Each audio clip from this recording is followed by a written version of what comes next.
Hello, ladies and gentlemen, and welcome to the Discriminating Gamer, the board game review show that's all right now. It's learned its lesson well, so you can't please everyone, so you got to please yourself. Ladies and gentlemen, in the words of the great Norm Macdonald, the more I learn about that Hitler fellow, the more I don't care for him.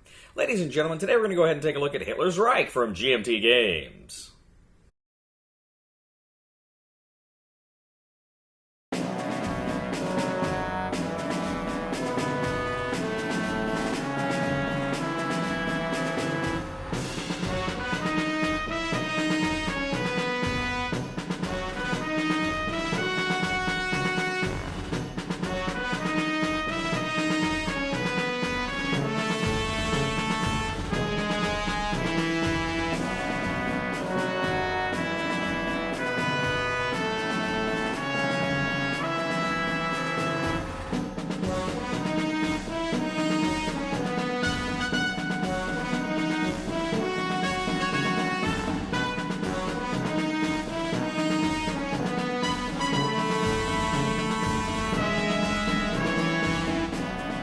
Hitler's Reich from GMT Games is a game that boasts that it covers the entire Second World War in Europe and plays in only about 2 hours utilizing a unique card battle system. Now, essentially, how the game works is you have a map, which is a map of Europe, and about, I think, 1941, roughly, is when it begins. Now, the map, of course, you have areas that are Nazi gray, and then, of course, you have kind of the Allied tan and the Soviet red. Now, there are different decks of cards in this game. First of all, there are event cards. Now, there's Allied event cards, there's Axis event cards, and then there is kind of a mixed Allied or Axis event card, and they're going to be off to the side. You're going to be able to go through those and select cards throughout the game. Now, you're also going to have a kind of hand of combat cards. Now, these are cards that are unique to either the German or the Axis player, rather, or the Allied player. And they encompass both, for the Axis side, they encompass both German cards and Italian cards, and for the Allies, they encompass kind of the Western Allied cards and the Soviet cards. Now, your hand size of combat cards in this game is also kind of your health in the game. So you're going to want to make sure you have more cards, both because it gives you more options during combat, but also, too, because if you fall below a certain level, you are going to die. Now, the game has kind of these markers that indicate what year it is, and you've got two markers, one for the Axis, one for the Allies, in every year. Now, once you have gone through your entire deck of combat cards, discarded them, and you need to reshuffle to reuse them again, once both players have done that, you move your unit from one year to the next year. Or rather, you move them both to the next year, and in that case, it starts an entire new game year. Now, what you're going to do is, at the beginning of the game, you're going to go ahead and you're each going to get a number of combat cards that are set. You've got the full game, you've also got some scenarios, whatever the setup tells you to do. You're also going to get a number of event cards. Now, the event cards you place right in front of you, kind of as a tableau, that you can use under certain conditions. Now, on a player's turn, there are different options you can do. For instance, you can fortify. You can place a wooden marker in a place. If there's combat there, it allows you to kind of change one of your die rolls to a 5, so it significantly improves some of your chances in that specific territory.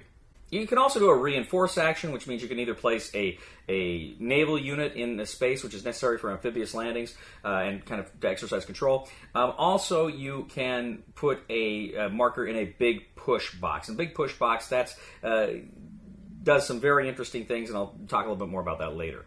You can attempt to acquire an event card. You can try to go through those event cards and find one you like, but you have to go through the conflict resolution, which again I'll talk about in a moment. You can do a big push, which essentially allows you to do kind of multiple attacks, multiple actions rather. You can do that, and then also finally you have the opportunity, certain players at certain times can do things like Operation Bagration, Barbarossa, or D-Day, which allows you to do kind of multiple attacks on the game board. And those are kind of very rare. The circumstances have to be right for you in order for you to do those things. But basically, the game really revolves around this combat resolution. Now, this happens when you attack a territory, and essentially you don't have units. You don't have, cardboard shits or plastic, armies like an Axis and Allies. Rather, the board is colored what it's colored. If you successfully take over another space, you simply just put down a control cylinder on that on that space that you've just taken over. But there's and you can essentially attack from any space. Now, essentially, if you are going to attack or if you're going to engage in trying to get an event card, you have to engage in combat resolution. Now, how that works is each player gets 3 dice, and then you will each simultaneously select one of your combat cards. You also have the option of playing one of your event cards, and your event cards can kind of alter kind of the combat somewhat. They're used for other things, but they kind of alter combat in some ways. Some of them do. Well, what you do is you each go ahead, you play which card you're taking. Now, each of your combat cards, most of your combat cards have a number on them. And these numbers indicate kind of the card's strength. Some of them also, when you get to the higher numbers, also allow for rerolls. These are field marshals. They're all kind of in the different ranking systems, captains, corporals, et cetera, et cetera. And your higher ranks, generals, field marshals, whatever, they let you reroll some of your dice. Now, so ideally, you're going to go ahead, you're going to play that card, and you're going to roll the dice. So whoever has the most total strength between their die roll and their card then wins the combat. But also, critically, the Germans will win ties again. If you play a German card, it will win any ties against the Allies. If, however, the Axis player plays an Italian card, it will lose any ties against the Allies. So there's that little mechanism in there as well. Now, as I say, if you win the combat, you go ahead, you take those cards, put them in any card you played, you put it in your discard pile. The event cards, if you used any of them, there's different things you can do. Some of them are out of the game. Some of them you just kind of flip over, you can bring back. Some of them you kind of have to return to the pile, but you can get them back later. So there's different things that happen with these event cards as well. Now, also, too, during an attack, if you're successful, if it's early on, you can, in certain circumstances, you can make a blitzkrieg, do another additional attack. And you're trying to get these oil drums, these supply centers, these production centers. Now, there are several ways you can win the game. For instance, if you can do kind of a sudden death thing. If ever anybody's card size, hand size goes down to 0, they lose the game, game over. If at any time the one player gets, I think, a significant number, I can't remember the exact number, of more cards in their hand than the other player has, then, of course, the player with the larger hand size will win the game. If at any time an opposing army captures London, Moscow, or Berlin, then of course whoever captured the enemy city or cities wins the game. There's also kind of a timed victory, but essentially if anybody can complete any of these objectives by controlling the cities or destroying somebody else's hand size or significantly having more cards, then they win Hitler's Reich. So Hitler's Reich was announced a while back, and as soon as I heard about it, I thought, wow, this looks awesome. A game that encompasses the totality of Europe, plays in about 2 hours, it's card-driven. This game sounded freaking awesome, and I was so excited to go ahead and get it. Now, the game has a lot of really interesting mechanics. The way you've got the tableau cards and how they come into play, the event cards and how they come into play, and is pretty cool. How they're used is pretty cool a lot of the time. The conflict resolution mechanic that's a simple part of the game, and that can move pretty quickly. And there's a lot of these fights that go on back and forth. I like the theme, how it's integrated with the cards, which is something GMT Games does always very well. They always integrate. Just virtually every game I played with them, a historical war game, they've done a very good job of integrating the history and making it, thematic in play. And it's very true here. Like you're targeting, like one of the Axis event cards is like targeting convoys, Allied convoys with your submarines, and that hurts your hand size. And then, of course, for the Allies, you can do strategic bombing to hurt the Axis. So, I mean, there's stuff like that that's really fun and really thematic. But I got to tell you, so I got this game, and I started reading through the rulebook, and it didn't make a lot of sense to me as I was reading it. But that's okay. A lot of times games don't make sense when I just read it, and usually once you start playing with it, oh, okay, this makes sense. I think that's true of a lot of gamers. Well, I sat down with my friend Chris, and we went through the rulebook, and we would get a little concept here and a little concept here, but it never clicked. It never came together, and we didn't get very far. We were at it for about 3 hours, and we didn't get very far into this game. We kept scratching our heads over a lot of things. So a couple weeks later, we decided we're going to try it again. By that point, there have been some kind of reviews or learn to play videos up that I've watched and think, oh, okay, now it makes sense. So we went back there, and we started playing again with what we knew. We got a little further. Again, we were at it for about 3 hours, and we ultimately did not get that far. And I was just kind of scratching my head. What aren't we getting? Well, I had another friend of mine who actually works here. And, I should point out, Chris and I have both played a lot of games. We're not new gamers. But there's another guy here who's in the PhD program with me. He plays a lot of these games, and he said, you know what, yeah, I'm really interested. I've read up on it. I want to play it. So I said, okay, fine. So we got together, and he was able to explain to me a lot of these concepts that I was missing. And so we were able to play a game. We were able to play this game, which he won. He was able to completely get rid of all my cards. I was the allies, he was the axis.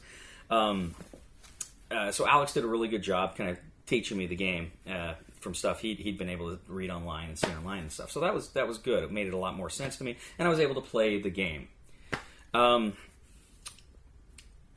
The game's got like I say, got a lot of fun stuff to it, and when you're kind of doing the attacks and stuff like that, it's pretty quick moving and it's pretty intense and it's fun. The problem with this game, one of the problems with this game, is there are so many exceptions and little rules. Now, a minute ago I said I liked how GMT Games makes their games historically thematic. You know, I was talking to Jason Matthews not long ago, who of course designed Twilight Struggle, and he told me something that's very true, and that is when you're designing a historical war game, the game's got to come first. The history's great, but it's got to be there to serve the game, not the other way around.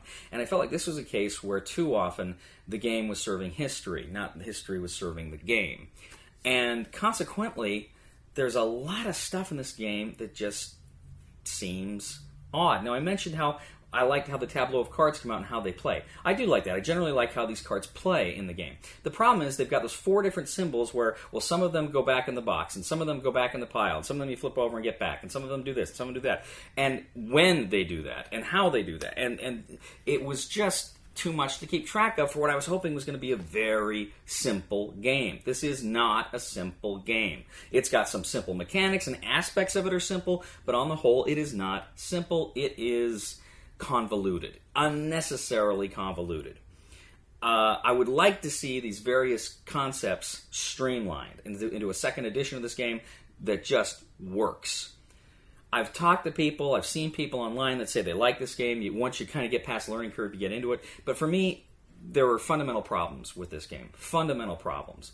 That learning curve is one of them. And now I will say this, as you know, if you watch the show at all, one of my absolute things that drives me up a wall, and dare I say what I call the unforgivable sin, is a bad rulebook, a poorly written rulebook, a rulebook that does not adequately explain what it is attempting to accomplish with the game. I am not exaggerating when I say to you this is probably one of the top 3 rulebooks, worst rulebooks I have ever encountered. There's a playthrough. There's a playthrough guide showing you kind of examples and stuff, and it too was horrible. It seemed like it was all over the place. And you'd say, if you want to learn more about this, go here. Well, you'd go there, and it would give you something superficial about something you weren't interested in, and then you'd have to go and try to find what you were. And my nose was in the rulebook constantly, even in that game that was successful that I played. So this rulebook is absolutely 100% terrible. I hated it. And like I say, it's so finicky, and how the blitzkriegs come into play, but then you also get another action, and then you get the multiple actions with Barbarossa and stuff like that. And how do these things work together? Now, they may be addressed in the rule book, and it may be that I'm just not finding them, but that in and of itself is a bad sign.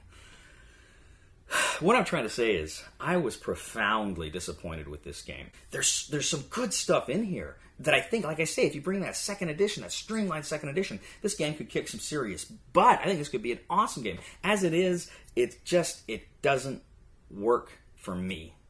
And, this is very unsatisfying to say this. And those of you that watch the channel know I do it very rarely, because whenever I review a game, I try to find on some level how some people are going to connect to it. But this one, even though there are people out there I know said they liked it, I can't imagine anyone going into this and even putting the time into it, getting a return on their investment for learning it. As it is. Bring us a second edition. I'm sure if you streamline it, it'll work. This one, friends, I cannot recommend Hitler's Reich. Thank you, ladies and gentlemen, for joining us today on The Discriminating Gamer. As always, we ask you to please leave a comment for us on YouTube, on Wargame Geek, on our Facebook page, or on thediscriminatinggamer.com. We ask you to please like us on Facebook, subscribe to us on YouTube, and follow us on Twitter. We are The Discriminating Gamer, and once again, to paraphrase Ricky Nelson, if memories were all I played, I'd rather drive a truck. Please somebody help me on my feet again, and I don't know where I'm going, and I don't know where I've been. Please somebody help me on the solid ground. It's a long time, and I'll be dying. Once a year I wind up in the band. And out the left arc, still a 2 to 6. Yes! Little scout. Yes!